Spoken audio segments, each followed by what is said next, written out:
You got absconded by Captain Sweep.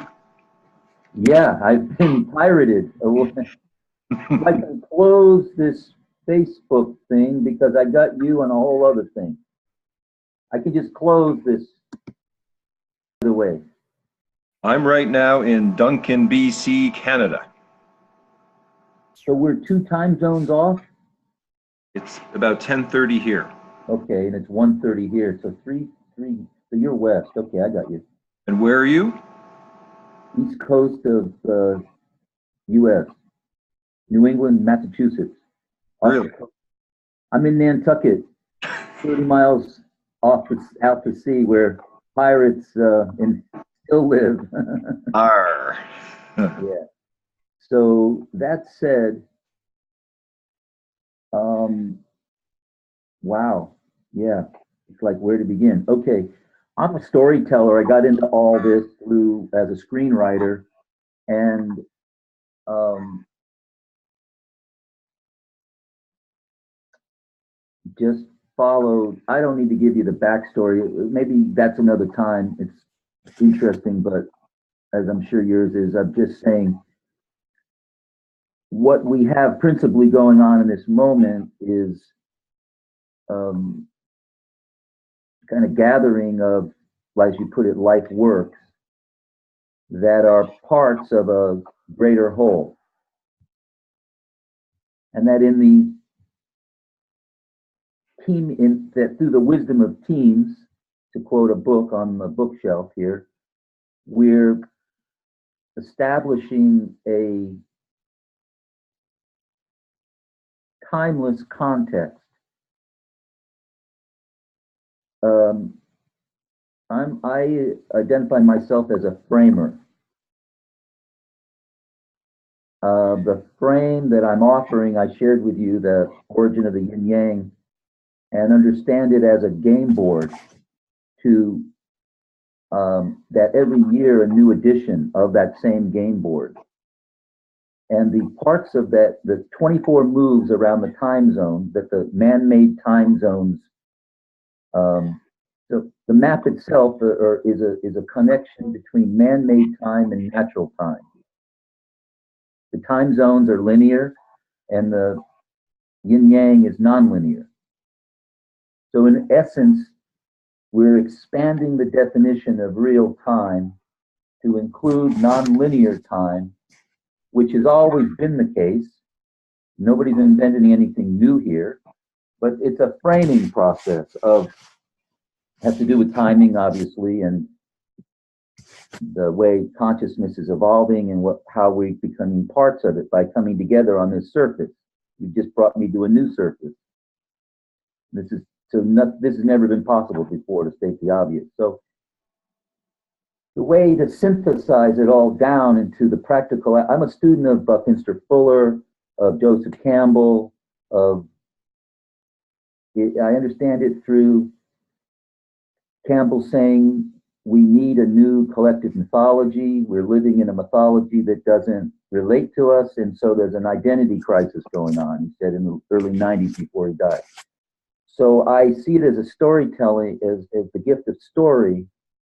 What became, and I'm a student of Fuller, Bucky Fuller, who understood, he started a company in 1927 called 4D to sell his Diamaxian house and automobile. He understood man had to partner with nature, and he was an architect and thinker, so he approached, so that was a lifestyle brand. So I've understood all this as a kind of synthesizing.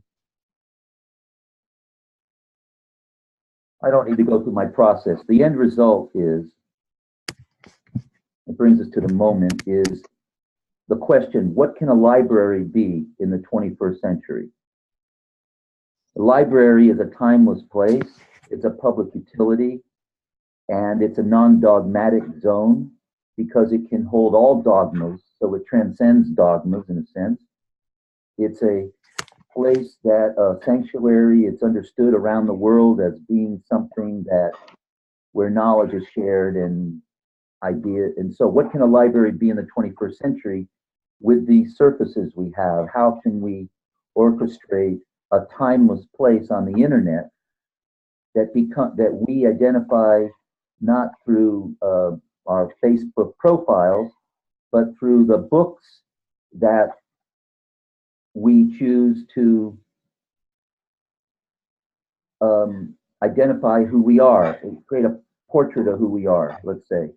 If you see a stack of 10 books that represent me, you're going to know something much more about me than if you just look at my face.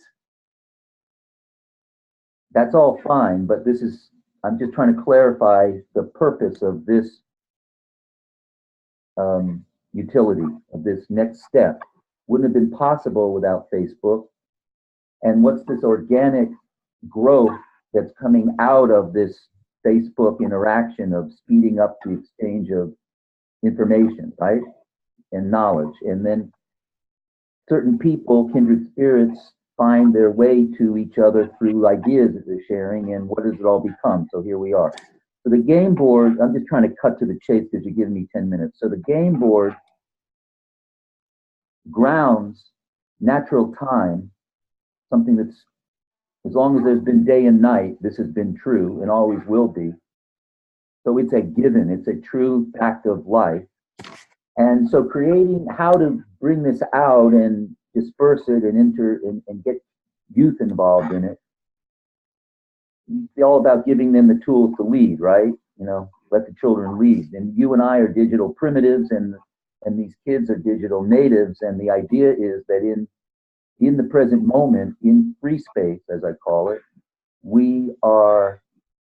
there's no gender. We transcend gender. It's all about ideas, and it's all about whether you're a digital primitive or a digital native. That's the distinction. It's all about ideas. I'm not interested. If you're a girl or a man, I recognize your sex, obviously, but we both know that we're made of both.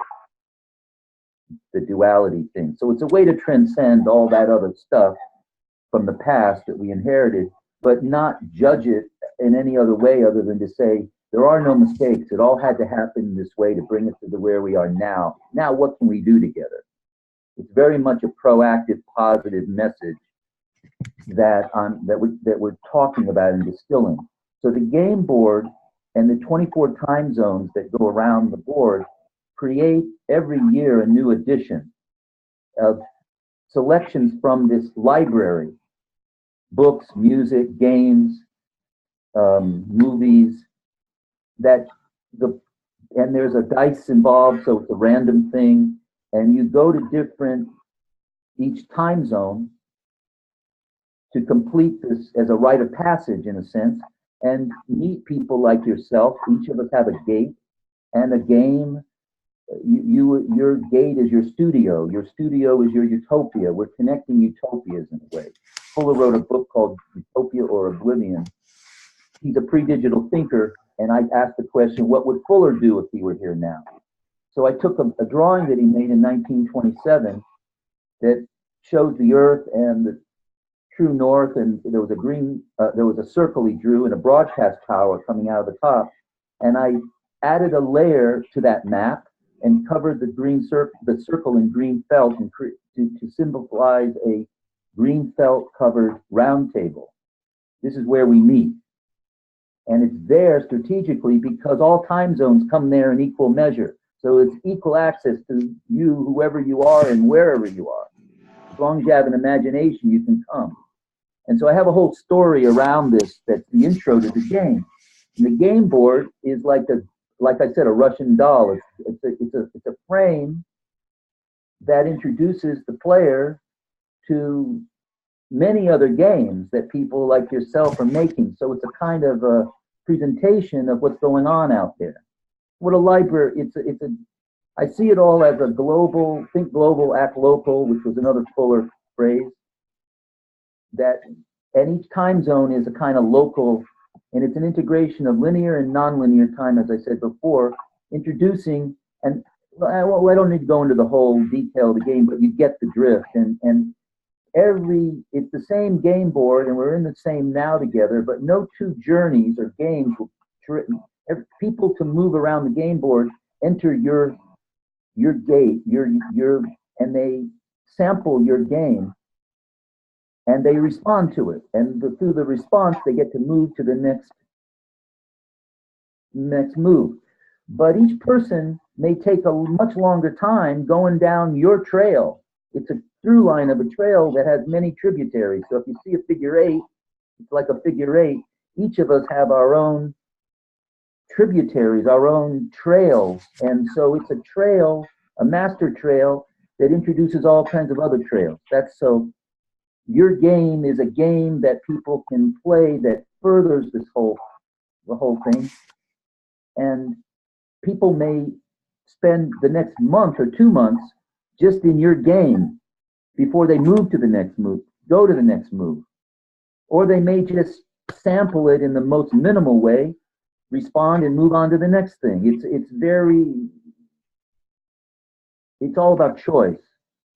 And this way, there's no cookie cutter. How am I doing with time? It's about your turn, right? Getting close. Okay. So anyway, you get my drift. I'm framing what seems to be what I base it all on the 100th monkey, that there's this collective consciousness going on and a lot of product coming out of it all, and how to kind of concentrate it because we're all dispersed. How to bring it into one time and place for it all to, like a convention that builds on something as a public utility. Now, the enterprise itself is we're playing by our own rules, and we're establishing it with the authority of this yin-yang that nobody can fuck with. So I have a watch, I have a clock, I have a whole thing trademarked that goes with all this.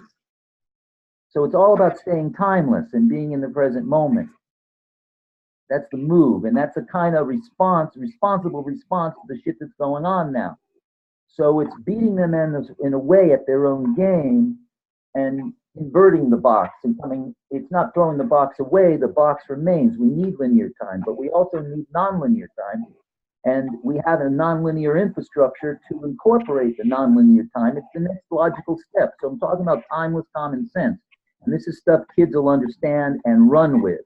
So we hand them the ball and they develop it, they run with it. And we serve as kind of caretakers, gatekeepers, and we hang on for dear life. We make the responsible choices. It can't be sold. It can't be bought out. It's not a corporate entity. It's a public utility. It's designed to continue from now on. Just the same way the yin yang is designed to continue from now on. You're just following that approach. So that's taking the internet to its fuller potential. That's my game with Bucky Fuller. And what would Fuller do? In the 60s, he created the world game. That if he'd had the tools we have now, what would he be doing now if he were here today? The world game didn't get anywhere because there was no digital language for it to run, to go. So we create this round table and we leave one seat open, symbolically, always empty, that represents the wisdom of the elders and the generations yet born, yet to come. And we're among the living. I'm emotional with this because but yeah, we're with it. And so that empty seat is the question. What would so-and-so do with the tools we have now?